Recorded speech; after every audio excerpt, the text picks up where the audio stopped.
eu vou tentar chegar no final, vou tentar. Estamos no 27. Esse fundamento de tempo, qual tempo? O tempo lógico que a gente falou, é aquele com que Freud inaugurou e que nós modulamos. Retorno ou memorial? O Freud, no início, ele não tinha tempo. Vocês vão ler os relatos dele com o Breuer. Ele levava um tempão com aquelas histéricas, não tinha tempo para acabar aquele assunto. Ele entrava dentro da casa da histérica e ficava lá um tempão. Depois, quando ele cria a clínica dele na Alemanha, ele cria dentro do rigor alemão de clínica, Einstein, 1 hora de sessão. Quando ele fica velhinho, que ele vai para a Inglaterra, a princesa Bonaparte consegue que ele escape do nazismo, ele e Ana Freud, os dois viajam juntos para a Inglaterra, tem o chá em inglês, então ele passa para 50 minutos. Então, a questão do tempo nunca foi assunto para Freud teorizar. Então, ele pergunta, esse fundamento de tempo é aquele com que Freud já inaugurou e que nós modulamos? Retorno ou memorial? Retorno é no sentido da eletricidade, é o condutor ou circuito pelo qual a corrente elétrica volta ao seu ponto de origem. E o memorial é uma exposição escrita, dirigida à autoridade pública, na qual você pleiteia alguma coisa. E ele escreveu variantes do tratamento padrão. Ele tentou botar o tempo no lugar. O tempo é o tempo da sessão. Às vezes eu estou na rede lendo lá, tem uma opção de sitezinhos. Aí a pessoa fala assim, o meu convênio só paga R$25, ou R$150, ou R$10. E aí eu atendo o quê? 5 minutos, 10 minutos? Minha filha, você atende o tempo da sessão. Quanto tempo aquela pessoa vai levar para chegar a alguma conclusão sobre ela? É isso que você atende. Agora, se você está ganhando R$10, ou R$100, ou R$1.000, aí é um problema do tamanho que você investiu na sua formação e do seu valor, né? Então, não tem nada a ver. Agora, a pessoa que está indo ao seu consultório, ela não pode pagar por esse preço. E esse preço é você quem paga. Investe que você começa a ganhar. Bom,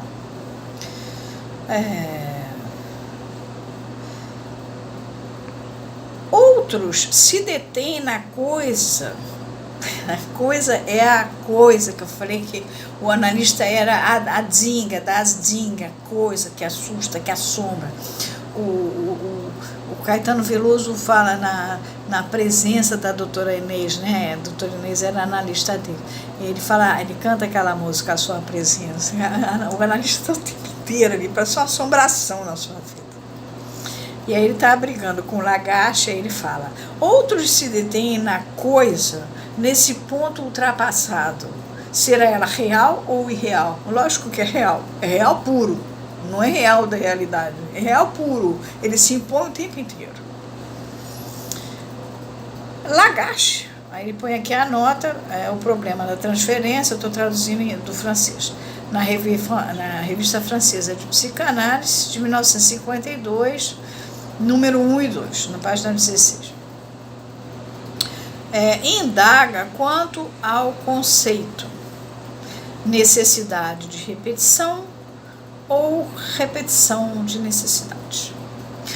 O Lagache tinha dificuldade de aceitar que o Wiederholzwang, a compulsão de repetição, era um assunto ligado à pulsão de morte. Ele tem muita dificuldade de assimilar a pulsão de morte.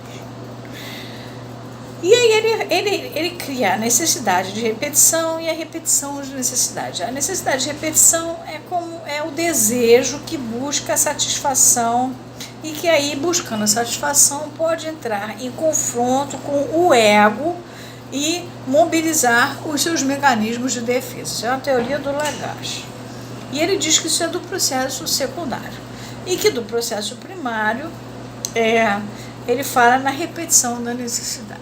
Lacan vai trabalhar a das Ding no seminário 7. Não tem como você passar pelo seminário 7, a ética da psicanálise, sem vivenciar os 2 primeiros capítulos, pelo menos, o que é das Ding. Você atravessa palavras e palavras e palavras, e aquilo tudo é a das Ding, e você mesmo começa a se sentir mal lendo.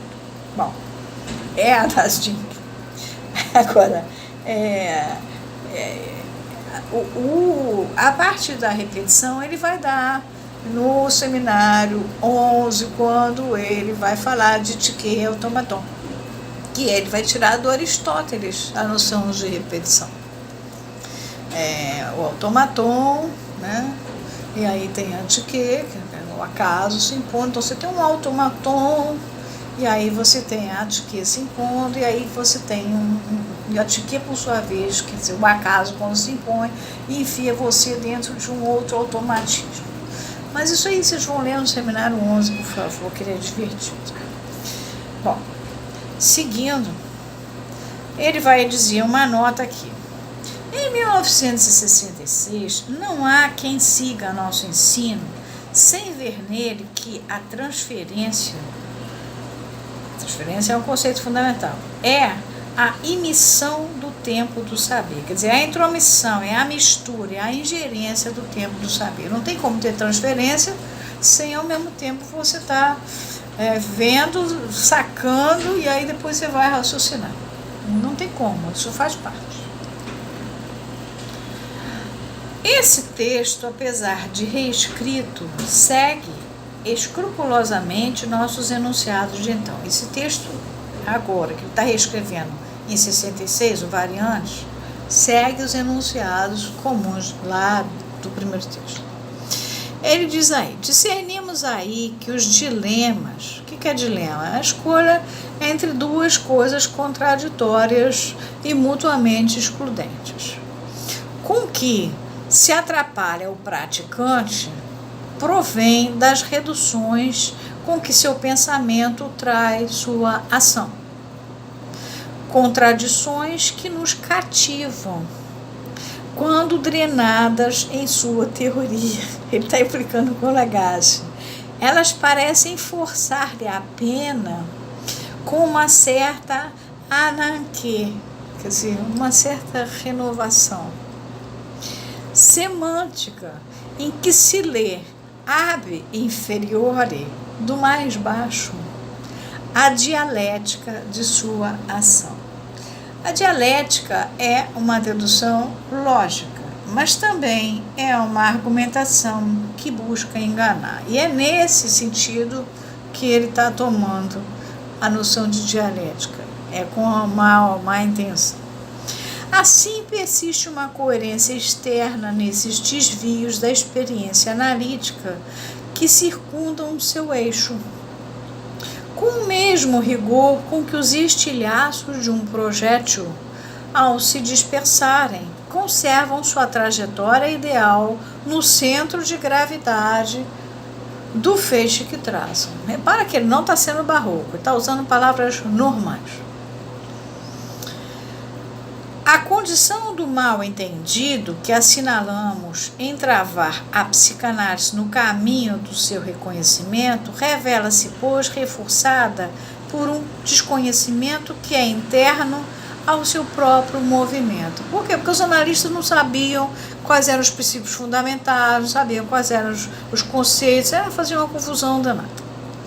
É aí que a questão de variantes, ao devermos retornar a ela pela condição de ser apresentada ao público médico, porque a intenção era que variantes fosse para a enciclopédia, né? Pode encontrar uma popularidade imprevista. Essa plataforma é estreita, inclui tudo no fato de que uma prática que se baseia na intersubjetividade, quer dizer, entre sujeitos, não pode fugir às suas leis, quando, querendo fazer-se reconhecer, invoca os efeitos dela. Quer dizer, tem que fingir que é uma prática médica, não que ela é singular para cada um.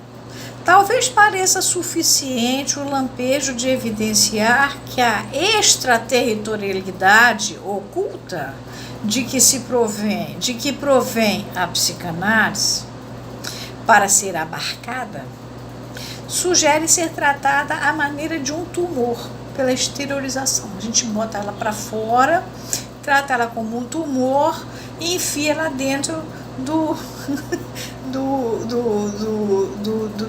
da medicina. Botar ela para fora. Tira o tumor. Mas só se faz justiça a qualquer pretensão que se enraize num desconhecimento ao aceitá-la em termos crus, de crueza mesmo.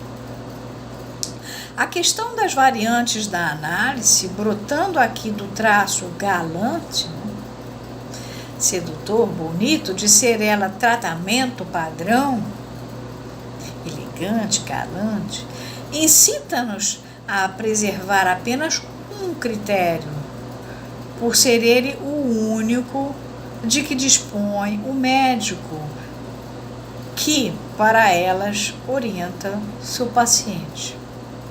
Esse critério, raramente enunciado, por ser tido como tautológico, tautologia é assim, A é igual a A, isso é isso, tá? Nós o escrevemos.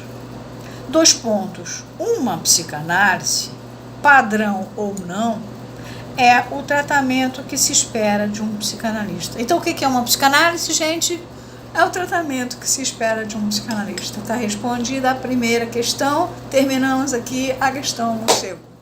Agora a gente vai entrar da via do psicanalista, a manutenção considerada em seu desvio, é o tomo 4. Mas a gente terminou o tomo 3.